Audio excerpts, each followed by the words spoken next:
Hi guys, I'm back. I'm with my little boy now, Marco. He's my sous chef for tonight. We're going to prepare you a very quick, easy dish. It's chicken parmigiana, and it's going to be served with farfalle pasta. Okay, tossed with olive oil, zucchini, and parmesan. So I hope you like it, no? Now, to start, okay, I have some flour, egg, and also some breadcrumbs. Now, we're going to make what we call a feb or a pane system wherein we need to make sure that everything, the breadcrumbs should stick to our chicken. That's why we have flour first, then we dip it in egg, and then we dip it in the bread mixture. So the eggs will stick to the flour, to the chicken, no? Now, so breadcrumbs, I'll be adding some Parmesan cheese. Okay, this is freshly grated Parmesan cheese. You could use yung powdered Parmesan. It's up to you. I would say mga 1 part of Parmesan, 3 parts of breadcrumbs. No? Okay, just toss that. Next, I will season my chicken with salt, pepper, a bit of chicken powder. Okay, just to give that nice meaty flavor. No? Okay, so make sure you season just before you plan to bread. Okay, not before and let it rest for a long time. No, make sure kailangan straight after seasoning you bread right away. Okay. All right. Now we dip it first or in flour, or we dredge it in flour. Very thin lining of flour lang is what we need, and then remove the excess, okay, and then dip it in the egg mixture or beaten egg, no? And then to our egg, parmesan and breadcrumb mix, okay, and then put it aside, okay.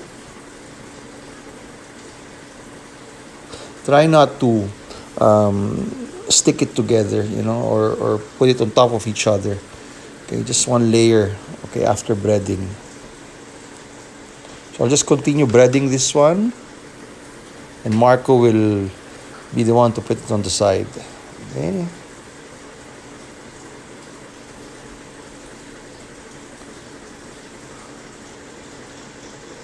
Okay.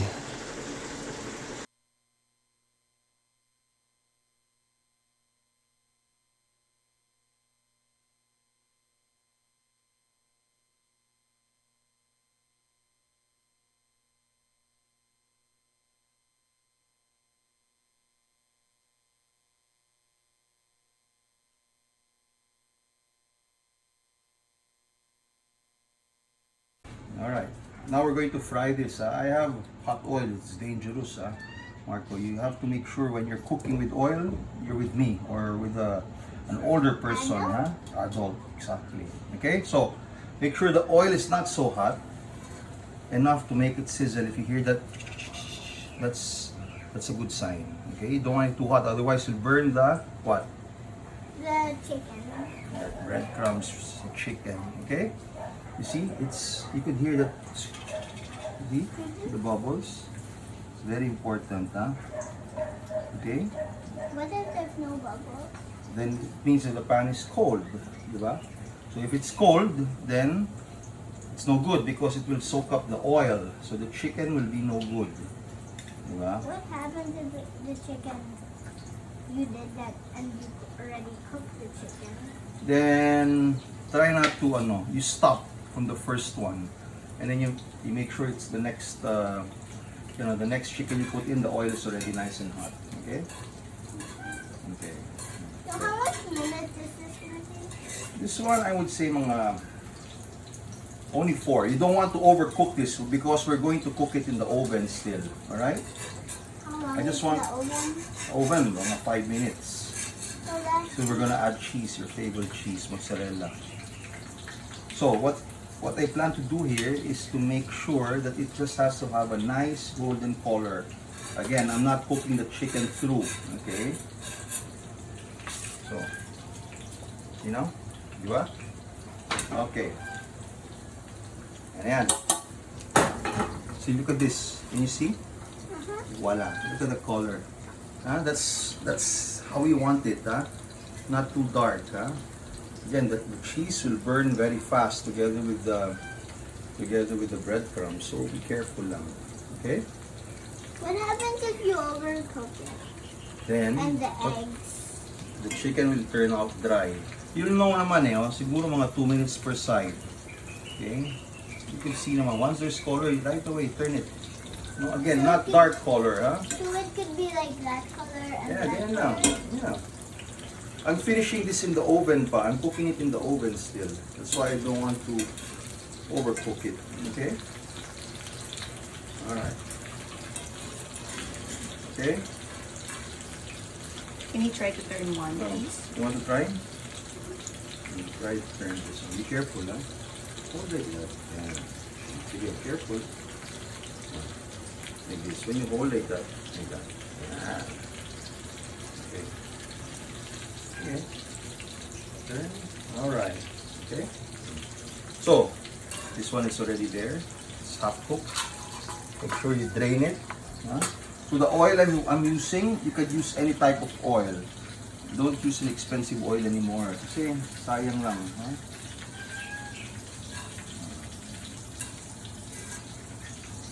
You'll see later that will turn golden brown pa. Again, this is only half cooked. Huh? Not putting oil, I'm just parang searing the What chicken. happens if you leave it? It's still raw, not yet, not yet.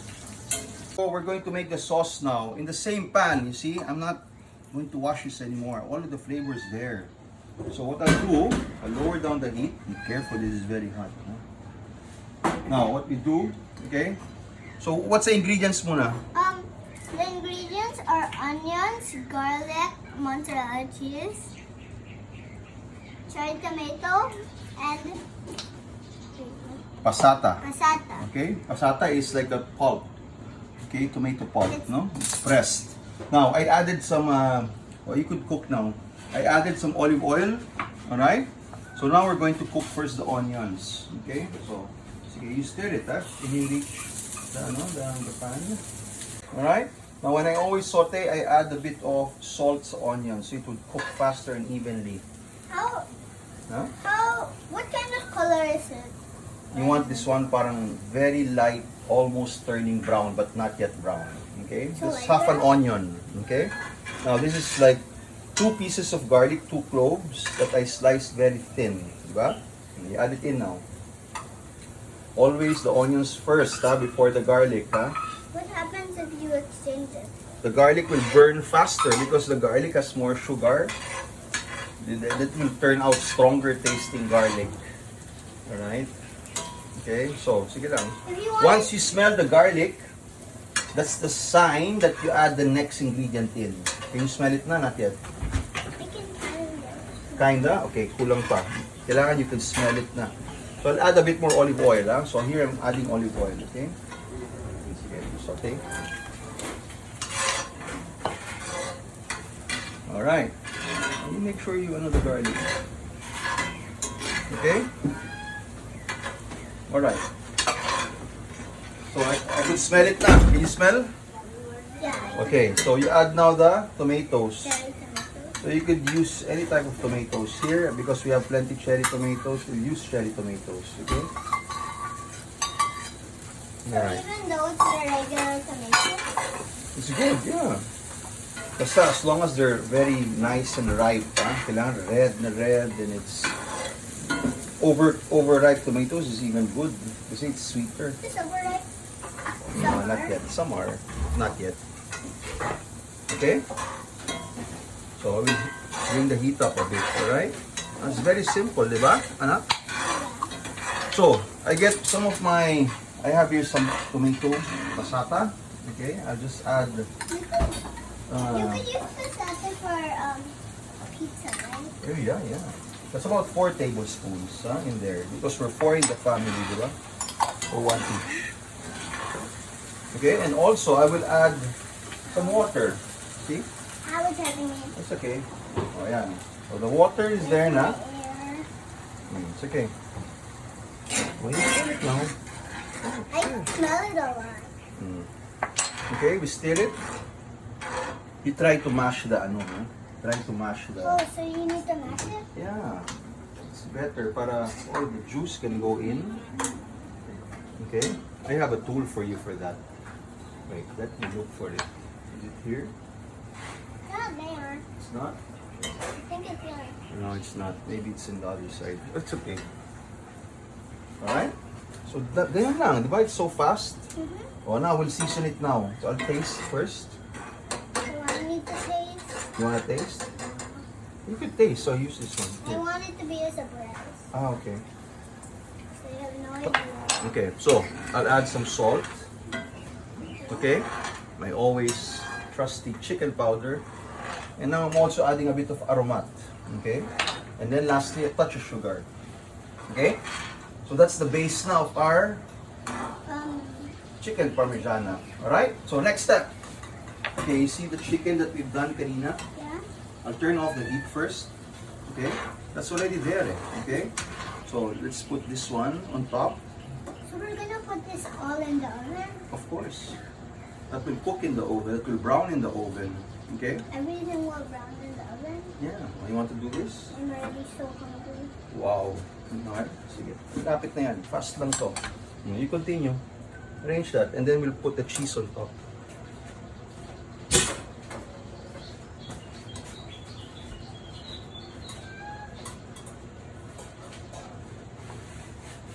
Okay? Alright? You okay with that? Yeah. Okay. Okay, one more. Here. Alright, next. Sprinkle it with cheese. You can put a lot. On the chicken, mainly on the chicken. Para when it melts, it will cover the chicken. I make it cheese. Oo. Diba? Don't put too much din naman. You don't want too much cheese on there. Okay. Alright? Okay na sa'yo yan? Is enough for you? Good? Good? Okay. So, this goes in the oven. But before it goes in the oven, I will add, what is this? Butter. Butter. Butter. Butter Okay? on all the chicken. Yeah, this will make it more creamy later. Right? Creamy and cheesy. Creamy and cheesy. Okay? Now, sprinkle some pepper.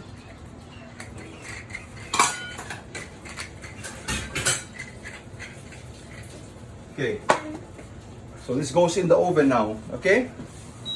So siguro that will take about, I would say 5 to, because it's still uncooked, 5 to 8 minutes. Okay? Okay, the oven is about 180 degrees Celsius or about 375. Okay? Can we start making the... Alright, now we're cooking the pasta. Yay! Okay? I really perfected this part. Yeah. Okay. Okay, so the pasta, very simple naman. What kind of pasta? That's farfalle. You know farfalle or bow tie pasta? It's like pasta. Yeah, these are bow tie.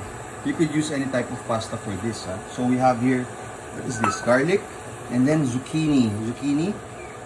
It's like a, or courgette. It's like a cucumber. It's a And, relative of the... Oh yeah, exactly. Diba? It's like a cucumber. It kind of looks like a cucumber, but there's just more... Yeah.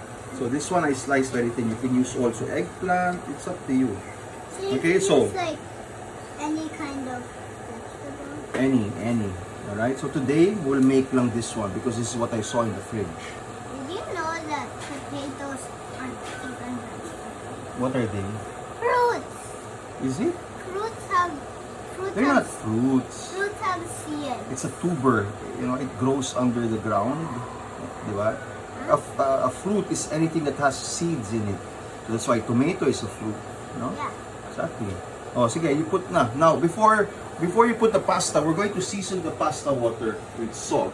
Okay? So you put some salt. Good amount of salt, ha? Plenty. Sige pa. More. A bit more. You put plenty.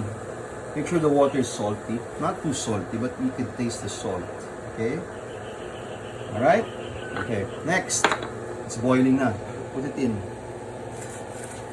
So when we it boils, you could put it in already? Yeah. So we're going to cook this one for about 10 minutes. Okay? So it goes in for 10 minutes. Alright?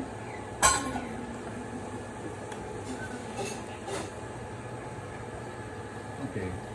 I could. So you could start cooking the the sauce. While this is cooking, okay, you start the sauce. Come here. Yeah, here, go ahead. Okay, so. Okay, next, olive oil in.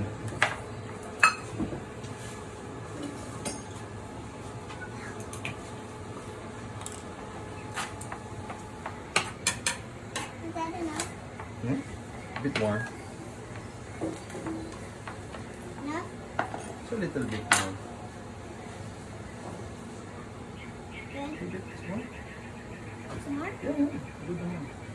Okay. Next. Huh? So I have some garlic. I'll chop it. Is this how I'll show you a secret that I do.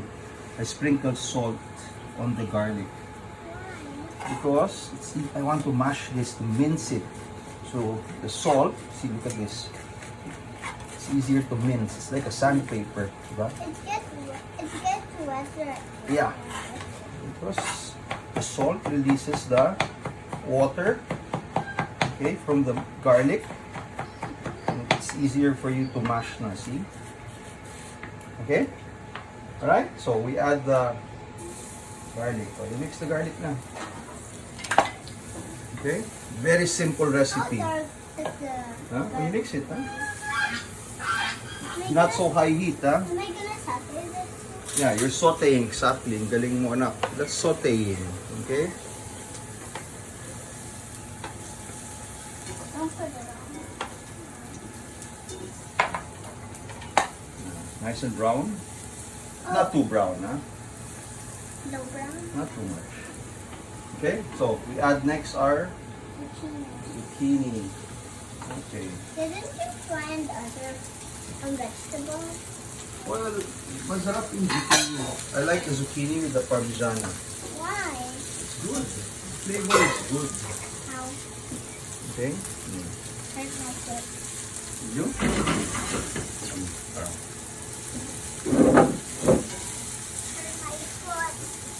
Okay, so see, while this is cooking, the pasta will be almost cooked. Mga 5 more minutes. Okay. You can put some pepper if you like that. Pepper. Do you want pepper? Pepper. Pepper. But not that much pepper. Yeah, Is that enough for a you? bit more. Okay. What else? Next, we'll season with a bit of aromat. Okay. What kind of aroma? Aromat is like one of the many things that Knorr has. Okay. It's basically parang like a. Sponsored by Nor. No, it's not sponsored by Knorr. I work for Knorr, for Unilever, yeah. That's why I love using their products. Okay. Or you banned from other products that are. No naman, but of course, I promote my product. Alright? Okay. Alright? See? You want to cook it very slow. Huh? What Wilt happens it if slow. you cook it fast? Then it will burn. Pangalawa, it will taste bitter. You want it slow. You know, you want it garlic to infuse dun sa zucchini. So if people like it, if people like bitter stuff, you could make it better? Well, yeah, you could. Well, you don't want to burn it, diba? Yeah, but what if they want it to be bitter? Well, And you, no one wants things to be I don't too think that's bitter. the flavor of the dish, anak. Okay, so let's check our chicken. It's almost there, na. Okay. Alright, our pasta is almost done. Okay, so what's next? Okay, so I will bring up the heat now. Alright, we will make it, the heat will be higher now, so be careful. And I will get some of the water from here and put it there to make a sauce. So are you using all of the stuff that we're using for... Yeah, so you have salt here, now that's why I didn't season it with salt too much, but only the garlic. So the salty water will be Here? our sauce, yeah. Okay? Diba? You get the idea? Okay. Almost there. I know you're hungry now, no? Are you hungry? Not really. Almost. Okay. Go here muna and get a bit of water. Alright? So, look Marco. Because there's oil. Sizzling. There's oil kanina. Yeah. And this one has starch already. Has starchy water. Oh, because of the pasta? Yeah. So that one, it will become a sauce. The starchy water will help make this become a sauce. With the oil, it will make it creamy. You understand? Yeah. Okay, so we're just cooking it to the point wherein you could already taste everything that's going on in that pan. Diba? When you taste the sauce. Diba? I smell it. Okay, so 2 more minutes, I will add the pasta in and I will cook it for another minute. Okay, so 1 basically I minute? cook the pasta for about 11 minutes. That's long. Yeah, but normally, depends on the pasta, this will cook a bit longer. But the flat pasta, it cooks faster, diba? And the spaghetti. Okay, so I'll check now. Okay. Ooh, awesome. You're gonna be shocked. Okay, I'll take off first the chicken. I'll take it out from the oven. Huh? Look at this. Because it's almost done. It's Look so at that. cheesy. Voila. Alright? Okay. After we're gonna add See? the pasta. You go up, no? Are No? we gonna add careful, the, huh? Are we gonna add the pasta No, we'll just serve it with the pasta. individually? Yeah. Okay, so almost there, anak. Now, what I'll do is I will add now a little bit of. This is one of the favorite new discoveries I have. This is Knorr chicken liquid concentrated seasoning, and it tastes like chicken stock. It is chicken stock actually in a concentrated form. Okay, so let's taste now. Wala, so good. You wanna taste? Later. Okay. Alright, pasta's done. Okay, so straight from the water. Okay, we put the pasta in there. Why? Because you want all of that starch sticking to the sa pasta. You thicken the sauce at the same time. It will absorb the sauce, di ba?